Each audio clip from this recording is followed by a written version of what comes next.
Bueno, de regreso, yo creo que vale la pena, Álvaro, antes de entrarle al tema, porque ya me encontré el capítulo donde cuenta justamente Julio Scherer esta reunión en este restaurante del Barraca Urraca. La Barraca Urraca, en la esquina de Insurgentes y Nueva York, y Nueva York, en esa enfrente, ya no existe ese restaurante. Ya no existe. Pero estaba enfrente de la Secretaría de Energía.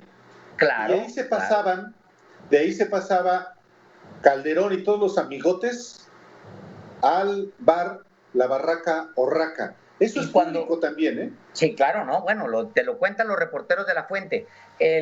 También, Álvaro, acuérdate tú que el PAN estaba en Ángel Urraza. El viejo PAN. El viejo PAN. Ángel Urraza, sí.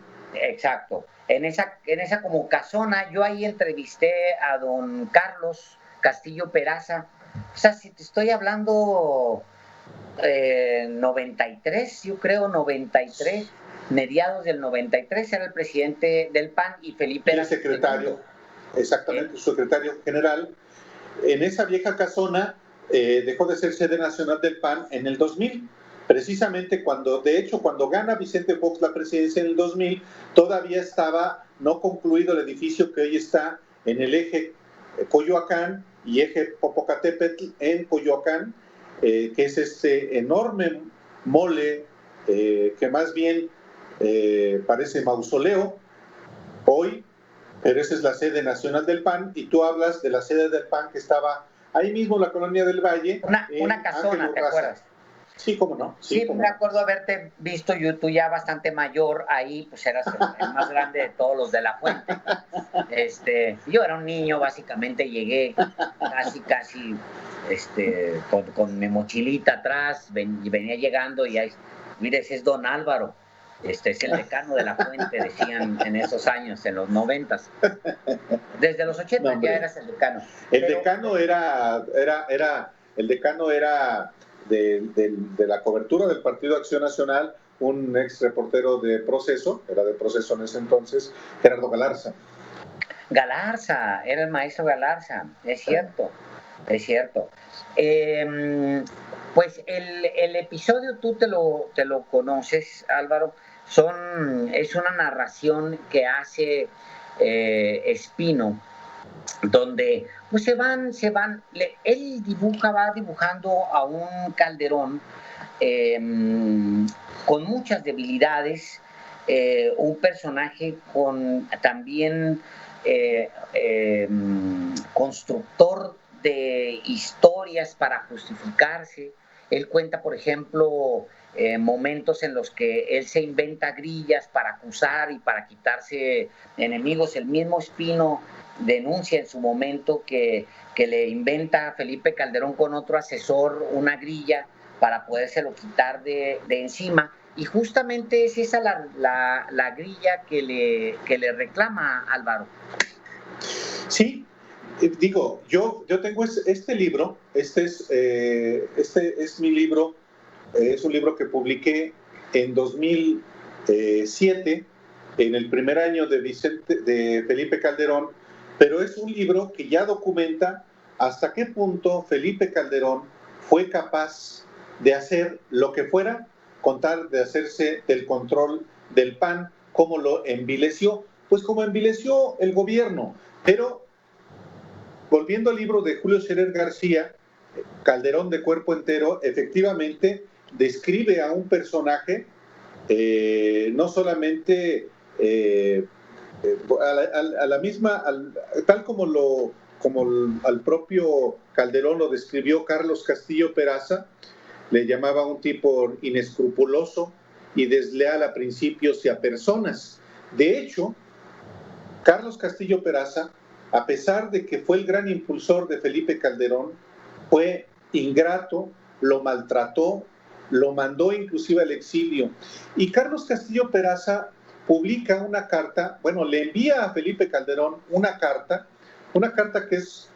que por primera vez consigna justamente la afición de Felipe Calderón por el alcohol el, pues el abuso del alcohol.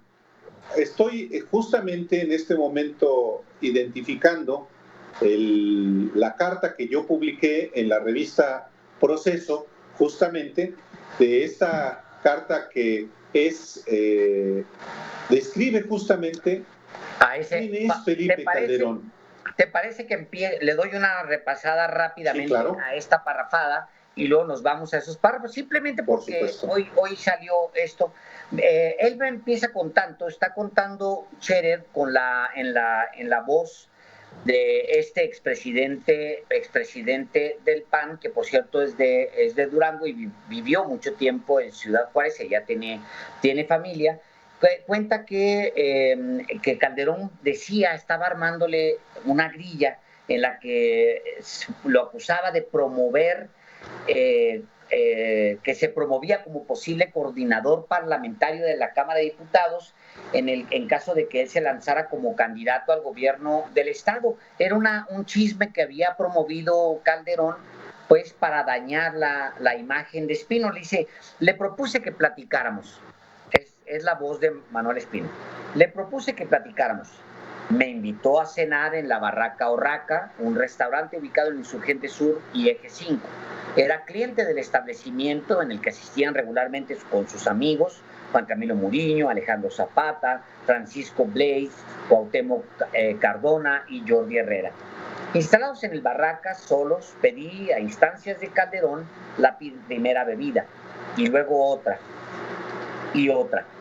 Yo le seguí el paso y le hice al valiente, pero no pude alcanzar el mismo ritmo. Ahí empecé con un reclamo. ¿Por qué hablaba de una novia que nunca existió? Me dijo que había sido don Luis H. Álvarez el autor de la versión y remató. Tú sabes que él tiene autoridad. Ah, lo dijo don Luis, pues ahora le reclamo por teléfono, y le dije a Calderón que le llamaría inmediatamente a Luis H. Álvarez. No fue necesario. Me pidió disculpas y aseveró que un grupo de panistas platicaba en una reunión donde participaba Luis H. Álvarez, pero que él nada había dicho a propósito de ese asunto. Continuaron los reclamos, apuntó Espino. Tú dijiste que yo pretendía ser coordinador parlamentario, que ambicionaba mucho poder, Felipe. Yo no dije eso. Felipe, de buena fuente sé que lo dijiste. Cuando la versión salió publicada en varios medios, hasta en Proceso, me parece, yo me sorprendí.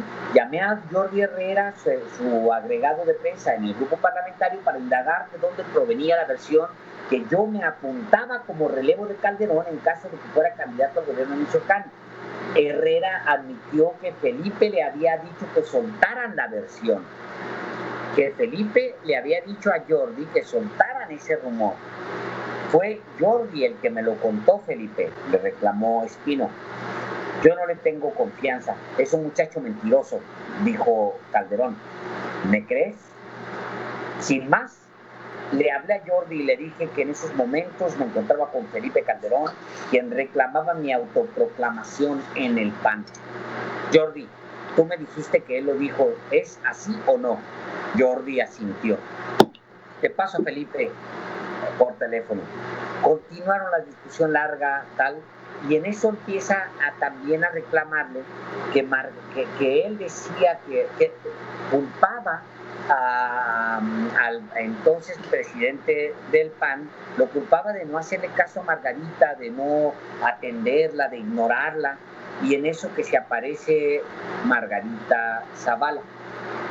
Felipe, se aparece Margarita Zavala al Barraca Orraca. Felipe, te he estado buscando. No te reportas. Tu chofer me dice que no me puede decir dónde estás. Lo forcé a que me dijera tu paradero y por eso estoy aquí. Ya habíamos quedado en que no ibas a tomar.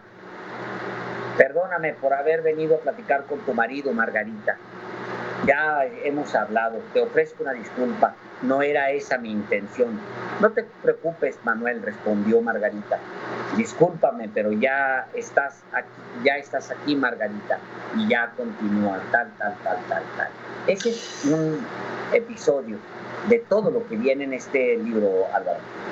Sí, hay un episodio previo que es una carta que escribió Carlos Castillo Peraza el 31 de octubre de 1997, cuando ya Calderón era presidente del PAN. Castillo Peraza renunció poco después a ese partido, el 28 de abril del 98, y en esa carta, por primera vez, se describe Castillo Peraza el talante de Calderón, un tipo pues atormentado, un tipo prepotente, un tipo rencoroso, colérico, receloso, prepotente. Eso así lo describe Carlos Castillo Peraza, pero también es el primero que habla del consumo inmoderado de alcohol de Felipe Calderón. Y de hecho escribe la carta a partir de que tenían pactada una cita y Calderón no llegó. Entonces Castillo escribe: ahora tengo que añadirte que me pareció desconsiderado de tu parte no haber acudido a la cita de anoche sin siquiera haber avisado, y que me dolió y preocupó haberme enterado por boca de subalternos menores que el presidente del partido salió de la oficina muy bien servido.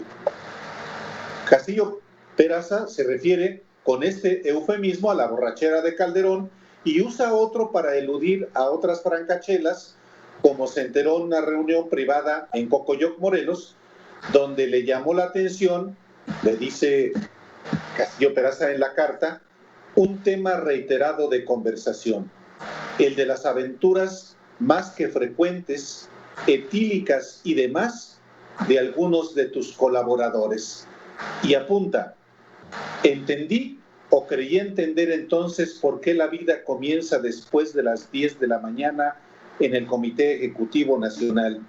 E incluso a esa hora los escritorios están poblados de tazas de café, vasos de refresco y comestibles. ¿Por qué es difícil encontrar a alguien entre las 3 y las 6, a veces hasta las 7? ¿Y por qué en días como el de ayer, a las 8 de la noche, ya no hay virtualmente quien dirigiese en las oficinas de Ángel Urras? Es una carta brutal también. Brutal. Hay un capítulo más, Álvaro, ya no lo leeré. En el libro vienen cosas muy importantes. Por ejemplo, don Julio presenta facturas del escándalo de Hildebrando, recordarás. Sí, por supuesto. Escandalazo. Bueno, hay otro episodio muy duro, donde se va a reunir, Felipe Calderón ya es candidato, se va a reunir con el Ballester Gordillo y con todos los líderes del CENTE. Que es ese capítulo en el libro de Julio Scherer García, donde él detalla Espino que llega y que pues no llega Calderón, y de repente le habla Josefina Vázquez Mota y le dice: oye, no va a ir Felipe. Entonces le dice Manuel Espino: oye, pues ¿cómo que no va a venir Felipe? Pues está aquí, es un jolgorio aquí, ahí está lleno de líderes de los maestros, y está pues su amiga, la maestra, el Ballester Gordillo, aquí esperándolo. Pues ¿cómo? Le iban a prometer los votos, como ya sabemos, le iban a prometer los votos, y entonces le dice: pues no puede, porque utiliza alguna palabra, algún término, no creo que es indispuesto o algo así. Pero indispuesto. Indispuesto. El caso es que llega Álvaro Felipe, después de que el otro le hace un pancho, y le dice a Margarita: no, espérame. O sea, tráetelo y dile. Y llega, y él a Espino lo ve y dice: pues viene muy briago. Digo, lo dice Manuel Espino en este libro de Julio Scherer, no tengo razón para agregarle más, así lo dice. Y entonces llega Calderón, lo ve muy briago, y él pide a que se adelante la cena para que cenen y se tranquilice un poco Calderón, y luego pueda hablar, pues agradecerles ahí, pueda medio dirigirse las palabras. Al siguiente día plantea el mismo Manuel Espino: Felipe Calderón no se acuerda del episodio, no se acuerda, Álvaro, de que había estado la noche anterior con esta señora, detenida por corrupción, por cierto, y luego liberada. No se acuerda Felipe Calderón, y él narra Espino, pues cómo tiene que pues medio explicarle y medio exculparse, porque ya Felipe Calderón lo traía entre ceja y ceja. Recordemos que él se mantuvo gobernando a manazos, ¿no? Esa es una de las, digamos, de las marcas de su sexenio. Ese es el talante de Felipe Calderón y aludimos a él el día de hoy porque estamos hablando también, estamos informando precisamente de todos los grupos empresariales que están ya pagando los impuestos que debían, claro, y que Felipe Calderón no les cobró sencillamente porque, dice él, no tenía la fuerza que tiene hoy Felipe Calderón. Bueno, no solamente eso, no tenía ni siquiera la voluntad, porque pues los que esos grandes grupos empresariales fueron los que lo financiaron, lo siguen financiando todavía y lo impusieron en la presidencia de la República. Era en realidad su empleado y no es, insisto, un insulto, es la descripción de un sexenio, el de Calderón, subordinado a los intereses económicos. Y por supuesto, este temperamento, esta personalidad de Felipe Calderón, su afición al alcohol ha tenido consecuencias y es un asunto de interés público, porque hubo, entre otras decisiones que tomó sobre eso, el despido de una periodista, de Carmen Aristegui, de MBS en su momento. Así es. Bien, pues vamos a ir a